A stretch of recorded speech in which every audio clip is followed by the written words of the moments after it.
Voilà. Donc, dans le cadre du budget participatif pour l'exercice 2025, nous avons tenu des réunions de quartier de population et il est important de montrer que les comités de quartier, les relais communautaires, les jeunes, les femmes, les délégués de quartier identifient leurs besoins prioritaires dans tous les quartiers. On peut de manière ramassée résumer les besoins essentiels pour chaque quartier qui ont été recensés. Donc pour le quartier moderne 1, il s'agissait principalement d'éclairage public, aménagement du garage Boinadji en terrain de basketball, la réhabilitation de l'école 2, la réhabilitation de l'école maternelle, des dos d'âne pour l'axe BOA et poste. Pour Moderne 2, pour l'essentiel, c'est une question de densification de l'éclairage public. Moderne 3, ramassage périodique des ordures ménagères, la densification du réseau électrique aussi, l'accompagnement des jeunes et des femmes, l'entretien périodique de la digue. Ils ont parlé également de reboisement, de la voirie et l'équipement et de subvention du poste de santé. Pour le quartier Nioro aussi, le quartier Djobé, les deux quartiers, essentiellement il s'agit de l'éclairage public, de l'adduction d'eau potable à renforcer et la restructuration du quartier en cours qu'il faut finaliser et la réhabilitation du forail. La voirie également a été soulevée comme question et l'aménagement du terrain de football et des espaces verts. Et également une école maternelle pour le quartier. Et ils ont également évoqué la fonctionnalité également du collège. Pour Mongo 1, c'est la voirie, le remblai des axes routiers, le drainage des eaux pluviales, l'aménagement d'espaces verts, l'éclairage public aussi revient, et le découpage administratif du quartier, l'aménagement également d'un point de collecte d'ordures et la construction de nouvelles salles de classe à l'école 3. Donc pour le quartier Darussalam, la question de la densification du réseau électrique, d'éclairage public, l'installation de Dodan le long de la route nationale, notamment au niveau du collège et du stade municipal de Ourossogui, le drainage des eaux pluviales, le ramassage des ordures, le désencombrement également de l'élargissement des rues du quartier et le défrisage des alentours de l'école 5 qui se trouve un peu isolée et l'aménagement d'espaces publics et la mise à disposition et réhabilitation de la case foyer des femmes. Donc pour le quartier Windé 1 et pour les deux quartiers Windé 1 et Windé 2, la réhabilitation de l'axe routier Carrefour Marché École 3, la route Djaka, l'installation de points de collecte d'ordures, l'éclairage public, l'élimination de dépôts sauvages d'ordures dans le quartier Windé, notamment à côté du cimetière. Alors, donc pour les quartiers Aïnimadi 1 et Aïnimadi 2, l'aménagement de la place publique Djaka, l'entretien périodique de la digue de protection, la réfection de l'école 1, la réhabilitation de l'école maternelle, l'aménagement d'un terrain de sport pour les jeunes de Aïnimadi qui n'ont pas de terrain de football, et l'élimination des dépôts sauvages et des dépôts sauvages d'ordures dans le quartier. La question de l'éclairage public aussi revient, et l'équipement et subvention du poste santé et la Gilles Basse aussi. Donc enfin pour le quartier Mongo 2, la question de l'adduction d'eau potable a été soulevée, la voirie également, la densification du réseau d'éclairage public, les ponts au niveau du canal d'évacuation d'eau permettre le passage des populations, la réhabilitation de la corniche vers Ogo et le reboisement du quartier. Donc après le diagnostic des besoins du quartier, il me semble important de privilégier le cadre de vie en s'inscrivant toujours dans la continuité de la gestion de l'année 2024. Cette action consistera pour l'année prochaine à continuer le programme de densification du réseau d'éclairage public, la réfection des infrastructures scolaires, l'élimination des dépôts sauvages, l'aménagement de la voirie, l'aménagement d'espaces publics, etc. Donc nous continuerons à faire de la modernisation de notre ville une priorité, notamment par la pose de pavés le long de la route nationale comme phase 1 et dans la phase 2 les quartiers traditionnels de Windé et Mongo. Nous comptons dans le même état d'esprit continuer le programme d'embellissement et d'aménagement des artères de la ville. Dans le cadre du PACASEN, nous ferons de l'investissement structurant notre priorité. Nous comptons à travers ce programme construire des salles de classe, finaliser l'aménagement de la place publique, réhabiliter le stade municipal, construire des guérites, réhabiliter les infrastructures communales de base comme la case foyer des femmes et les foirailles. Un programme triennal d'investissement sera élaboré dans ce sens en conformité avec le plan communal de développement. Dans le cadre du projet PRAPS, nous nous réjouissons de l'achèvement des travaux de construction de l'abattoir de Ourossogui que nous allons inaugurer sous peu. Nous attendons aussi la réalisation de la voirie urbaine par le Promoville, dont les études géologiques et topographiques des axes sont déjà achevées. Des actions sont aussi prévues dans les domaines spécifiques et de compétences que sont l'environnement, l'éducation, la santé, la culture, le sport et l'action sociale. Nous poursuivrons également une bonne gestion de l'environnement et le nettoiement de la ville par l'éradication des dépôts sauvages. La redynamisation de la recette municipale de notre commune est une priorité également. Pour cela, nous allons accroître le niveau de mobilisation des recettes en étroite collaboration avec le nouveau receveur municipal de Matam, que nous remercions d'ailleurs pour sa franche collaboration et son engagement à accompagner la commune pour l'atteinte de nos objectifs. Nos remerciements vont aussi au chef de centre et services fiscaux de Matam qui nous accompagnent dans cette dynamique. Les réformes seront engagées dans les services municipaux afin d'optimiser les ressources et couvrir les besoins de financement de nos investissements. Nous comptons également pour l'année 2025 avoir un budget participatif et représentatif des besoins exprimés par la population. Alors, chers collègues, nous prendrons en compte vos avis et suggestions pour l'élaboration du budget communal que nous espérons répondre à l'attente des populations. Voilà, chers collègues, en substance, l'essentiel de l'ordre du jour qui sera soumis à votre appréciation. Oui, il faut que nous et budget faut que nous considérer comme priorité pour budget pour l'année prochaine. Nous avons un débat d'orientation budgétaire. Quand on dira, les moyens sont là pour nous voter. Donc c'est un débat important pour faire un minimum pour vraiment des priorités pour l'année budget 2025, Inch'Allah. Donc nous avons dit les tours de certains quartiers. En tout cas, les kewde en tout cas, problème courant, problème lampage pour des BDD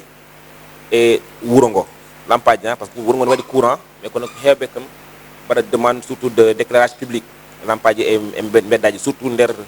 l'aide, notamment Mongo 1, moderne 2. Les défauts d'al, quand les gens, effectivement,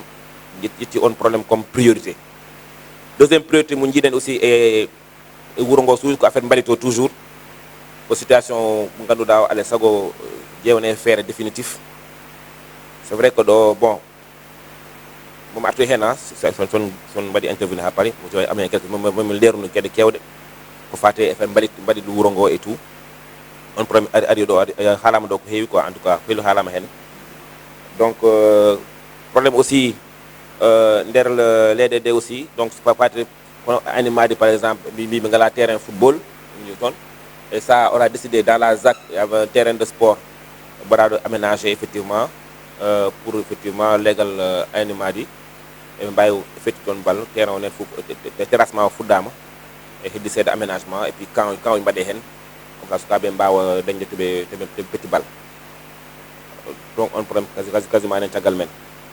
Donc légal winde aussi bon, toujours affaire mbalito aussi na toujours côté bas toujours même problème depuis toujours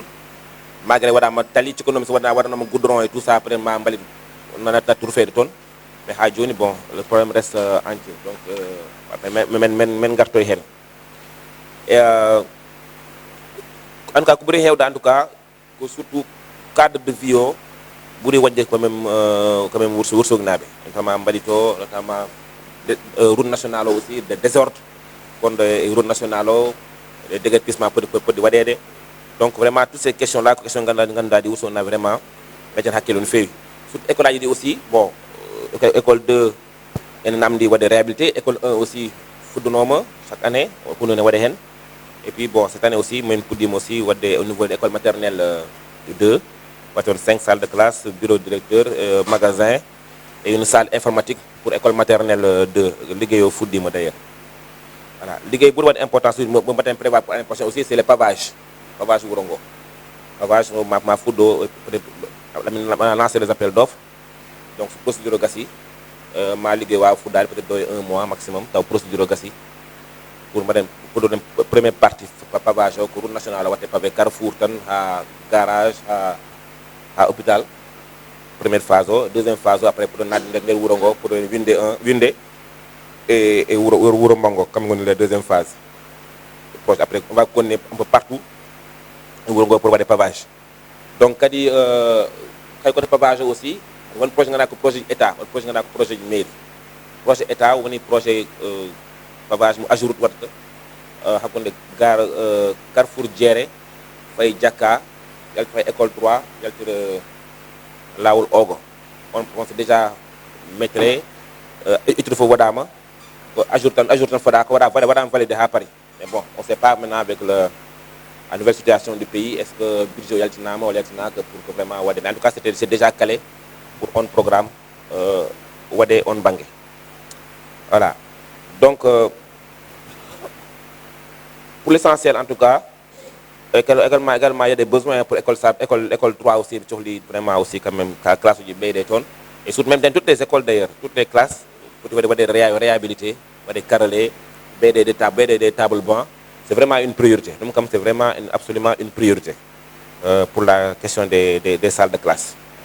voilà donc ku faté toujours programme PACASEN c'est un programme important parce qu'on a presque 50 millions par an parce que programme PACASEN ko programme baddo fayda ganda on walla no communauté di e haali encore ñan mi halum la haaliri mairie tan wawa fendi wuro ça c'est clair hein, le budget municipal wawa wadde parce que hay dara ko ganda ko ene wadi vraiment impact commune on fait donc du wadi il y a des programmes de l'État comme PACASEN normalement c'était prévu 300 millions won il y a 5 ans là au Gotol mais ils l'ont pas fait chaque année tan bata 50 millions et voilà étape par étape voilà donc mais on a prévu en tout cas ces 3 prochaines années chaque année 50 millions wade et pavage Wurongo voilà donc en gros en tout cas pour l'année 2025 en tout cas ce sera rien aussi de wade des projections ganda ko halu ganda ko watta dum en jew ganda ko ne wawi wonde ko wade et ko fada c'est ça dum ni projection parce que orientation budgétaire c'est pas sur une année c'est sur plusieurs années voilà donc continuité on m'a après sur les réalisations depuis 5 dernières années pour ganden vraiment holko wada hen les grilles là les postes collecte d'outils dit comme fait notamment donc on va bientôt joni auditer voilà ma carrelé et tout bon fait nam ha fait donc joni auditer pour asseoir la collecte et moji kam imatu gir gono do di ko gile temps babji bass wonno yalla bo bandum donc voilà yo upon congrès artemon on got faut à peu près les priorités holko yi comme priorité pour faire effectivement et faut pour 2025 et Wurongo John tawt nganda ko en way c'est des choses qui sont quand même réalisables et puis moi même cette année aussi même appuyer aussi les postes de santé les postes de santé mo moderno mo ngana hebi ambulance ñanden et que et poste de santé aussi mo la ji basso aussi on aussi faut yurunta def fait voilà il y a d'autres questions c'est pas comme question orientation budgétaire mais c'est des rôles conseil municipal c'est des sujets sur lesquels vraiment il faut que conseil aussi kalen hen baden hen des études des travaux pour faté affaire ndiem wursogi faut wade évaluer ndiem nam faut wade évaluer faut yewen parce que hewnen ka on a beaucoup de retours hewnen be ko ndiem nam na chéri hewnen be kadi pour branchement il faut ñu ba presque 150 wala 140 000 francs pour ba branchement ndiem donc le problème est encore là et problème encore très entier on problème aussi il faut que peut-être au prochain conseil on va convoquer SDR Arodo on pose les questions qu'il faut parce que nous avons même pas dit des réponses sur ces questions là affaire ndiem Wurongo et aussi les factures sont très chères à la qualité et on a domin kalduno voilà on a halduno ndiem no wodi c'est vrai Samori par rapport ko wonno do c'est vrai mais on a d'autres problèmes qualité ndiem dam et problème facture dit et problème abonnement ndem dam ene chéri. Ça c'est des questions nganda di ala sago topité. boobu sax dafa am lu ko waraloon xam naa la ci ñemal tuuti nag mais bu ma ko tooñee boobu dafa fekk ma xuloog sama goro nag te boobu maa ko tooñoon xam nga rek ñun góori tiijaan yi dañuy xaw a mën a naxante yooyu alors ma ut fu may jaar pour wax ak moom mënuma ko am mais temps boobu bi gan ñi dikkee comme moom moo jiite woon Indagraf jiite groupement yi nekkoon boobu ci jàmm gën yépp ma xalaat ni ñii ñu ngi am ay financement mais naka la ñuy def ba bu ñu jotee financement aussi ñu mën a seen xaalis ñu am fu ñu ko dugal ci sama xel dikke ma def benn exposition keroog def benn exposition bi ñu dikkee exposition bi nekk exposition boo xamante ni macha allah waaye booba yëpp li ma ci jublu woon mooy mën a waxtaan ak sama goro rek parce que comme mënu ma wax ak moom naa ut bunt bu may jaar yàlla def ñu def exposition bi mu réussir macha allah ñu exposé fa ay jémbe ay karité lépp loo xamante ni buy bi parce que américains yi dañu bëgg buy ak yu baree bari mais américains yi dañu dellu rek def benn commande boo xamante ni presque demoon na ci plus de 400 millions sama problème mooy naka laay def ba dajale groupement yi période boobu ba am commande bi nga xamante ni moom la ñu defoon donc ma gis ni tey su fekkente ni gën nañu approfondir suñu diggante ak waa ci coopération décentralisée bi financement yi ñuy def pour les femmes mais su boobaa li nga xamante ni mooy jóge Sénégal di dem France te bu fa demee nekk loo xam ne lu fay cher la lu demee ne ko cuub lu demee ne ko sunu bone yi ñu def yu rëy yi yeneen ak yeneen yoo xamante ni ci suñu cosaan la ñoom aussi mu nekk benn échange boo xam dañ koy def ak ñoom parce que américains bi ñu doon liggéey ak ñoom flipper yi lañ ñu doon jox dañuy dajale fëgg jaay bu ñu am foofu bagage yu ñu am foofu te soxlawuñ ko buñ ko dugalee ci conteneur ñoom ñu ñëw fii bu ñëwee fii ñun ñu jaay ko liñ leen envoyé ñoom aussi ñu jaay ko bu ñu paree ñun ñu dajale dañu amoon représentant à Indianapolis ñun aussi suñu maire yi ñoom aussi ñu am représentant fii te loolu bu ñu ci xalaatee dina nekk loo xamante ni dina tax suñu jigéen ñi heure bu ñu leen financé ñu am fu ñu ko def mais léegi da ngay indi xaalis jox jigéen ñi lan lañ ciy jënd ay ñetti saabu eau de javel vinaigre liñ koy jaayee moom la ko bitig biy jaayee day dem ba xaalis bi day seey ci seen loxo te loolu taxu leen woon jóg kon côté boobu ñu gën ci bàyyi xel mais aussi ak suñu artistes yi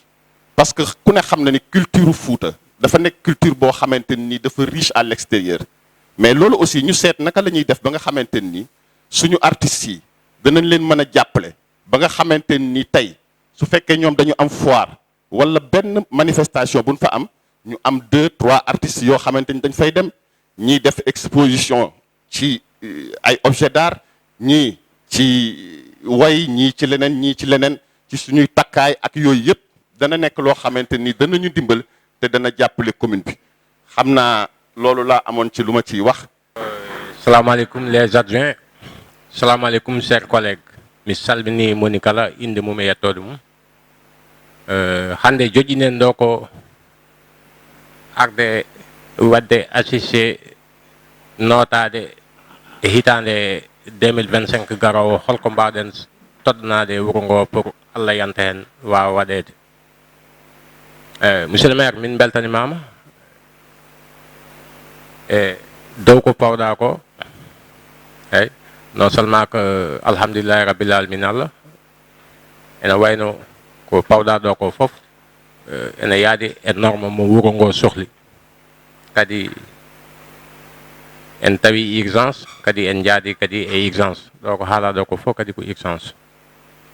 kadi c'est important wawde joɗanade e nder wuro ngo wawde joɗanade ɗo kadi ɓesgu wuro Sooki eyyi kalami koye dow toɓɓe ɗiɗi ha e toɓɓe tati ko adi foof kalami koye probléme mbalis wuro Sooki ɗum ko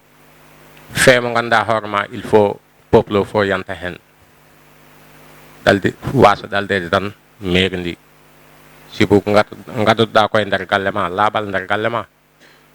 peewa sa yaltini ene moƴƴi daña facilité to mbaɗa wadde mbalis o wawa nawede. ɗum ko hitande fof na haale. enen ñaaga vraiment monsieur le maire an et tes collègues et tous les collègues kadi kala ɓiɗɗo Wourossogui naajo mbawɗo addude en participation holno mbatten ha mbawen ustude 98% walla 99% e nder mbalis Wourossogui. kadi sen belama eɗen mbawi ɗum. on se dit la vérité. na waɗi ñalawmaji cuɓaɗi ɗin ko Wourossogui suuɓi ɗum. kadi eɗen poti wawde darnade wuro ngo. kadi eɗen poti wawde darnade kanko mo Allah artino eɓe wondi ɓe en tant que ɓiɗɗo Wourossogui naajo kadi jiɗɗo Wourossogui. je lance un appel à tous les conseils, à tous les bonnes volontés. kala joguiɗen miijo wawde yañude ha mbawen dañde sagoji men e nder gonka men. ɗum c'est important. ene ñaaga ballal dal ko woni ɗo e ɓesgu Wourossogui. ko ɓesgu Wourossogui kaldanmi. surtout vous les conseils, c'est important mbatton haggillaji e ko fate mbalis. so wonti eɗen kala toujours mbalis walla eɗen pita eɗen polma eɗen pilma eɗen pota eɗen beddo e réseau ji, ɗum wona solution. woni solution ko ƴeewen hayso ko jooɗanade ñalawma pour mbalis Wourossogui ƴeewen holno mbawɗen wadde pour ndiwten ko kodduɗen ko. par ce que enen koddi en ko enen mbaɗat créé mbalis. mbalis koye men wondi. c'est important yimɓe gacci hen haqqille kadi mbawon vraiment ruttude wuro ngo teddungal ngal fawe men ngal. ko gueɗel ɗimmel ko fati e ndiyam Wourossogui. c'est important monsieur le ministre, monsieur le maire. bon hande tolnen ɗo alhamdulillah jeegoji kewɗi waɗama e ndiyam kadi koɓe tottaɓe ndiyam ɗam gratuitement. hande ɗo ɓe jarat ɗo ko Wourossogui itti tottiɓe. cause Wourossogui noon no foti waɗe défendre kadi caggal an Allah ardini ko caggal ma tan min mbawi hedde. sa fini a noddi wuro ngo a wi aha hande en gari en ha ɗo kadi yimɓe foof hande guitta hagguillaji mumen politique politicien. par ce que won ñalawmaji mbimi ko Wourossogui jooɗan nden sibu so wonko cohluɗen jaɓanten ko Wourossogui naaɓe. c'est important. ko heddi ko ballodiren kadi mo Allah ardini wuro ngo mbawen jogo heddito e grandeur mum wawde yoltude gueɗe ko fati e ndiyam adda e men. mbawen noddude waji ɓe joddoɗen mabɓe kalden mabɓe kene nafa. c'est important. yimɓe guiway hayso en guiwittani diwani caɗele ɗe foof ma wat ko aussi. par ce que so haalama tan solution trouvete ko hakkude men e joguiɓe ndiyam ɓe waɗɗani. gueɗal tataɓal ngal kalami ko fati e jeunesse Wourossogui. je vous en prie jaafoɗemi de jaafoɗe kettodiren bandiraɓe gaccon hagge ha. gueɗal tataɓal ngal kalami ko fati e jeunesse Wourossogui. wonkoɓe jiiɗi wonkoɓe ñaagui te kadi vraiment je crois bien que avec ballal alenan mum so tawi maire et les conseillers dardima ko ken sukaɓe ko jeeyi ko eɓe jiiɗi salle de fête. par ce que tout le temps eɓen yaka militaire walla ɓe mbaɗay bayaluji gendarme ɓe aran didda ɓe. c'est important par ce que neɗɗo fof ko saaha mumen. hande wonɓe less men ko enen jiime mabɓe kadi wonko ganduɗa hoorema ko enen mbawi gaynande ɓe. revenons sur terre ƴeewen kene naworo wuro ngo yeeso fawe dow tabal jahen jaaden hen. ko ɗiɗo poygaji tati jinnomi haalde hen ko wona ɗum ko monsieur le ministre courant a waɗi jeegoji kewɗi a waɗi en million ngaji kewɗi ɗum wuro ngo en andi ɗum. kadi ene ñaaga joguiɓe révision courant o ƴeewa change de systéme. c'est important. waɗat sahaɓe gara ɓe tourne lampaji ɗi huɓɓa wela balɗe ɗiɗi balɗe tati affaire o coupe. ɗum ene wallita yimɓe e gonka mumen. c'est important. kala ko wawi waɗede c'est important. ƴeewa joguiɗo courant o ndewinduɗa so tawi systéme o no changé so tawi hande aduna tolni ɗo même les trucs solaires là so montama ça va aller. il suffit que ƴetta responsabilité ma par rapport eko fate ɗum. ko ɗum tan jinnomen haalde bandiraɓe on calminama on juurama oɗon gacca hagge. aleykum mon bandamen moni fof mi salmini ɗum inde mum e yettode mum. monsieur le maire mi salminima mi juurimama kadi mboɗo ñaago Allah ndammo ɓennuɗen ɗo yo Allah ina laaɗum e Saykou Tidiane hoybinani ɗum jogorɗa ɗum jaam e cellal e kisal. kadi min beltima hen no feewi yo Allah nawru ɗum yeeso. min kam ko haaletno fof ne wayno haalama doole en haalama ni ɓeydanmi hen tan ko seeɗa mboɗo ñaagui tali amen pewɗo cambe o yo waɗe dordano kala dewowo ɗon yi hakkude saretaji e motoji autoji no mbaɗa ɗon te ko sukaɓe mbaɗa traversé ne ɓenna so ɗum ɗon ɓenni leegal ngal kadi ene jogui lampaji ni kono emin jiiɗi ɓeydanede par ce que leegal ngal gueɗe kulɓiniɗo ne peeña ɗon saahaji min jiiɗi wallede hen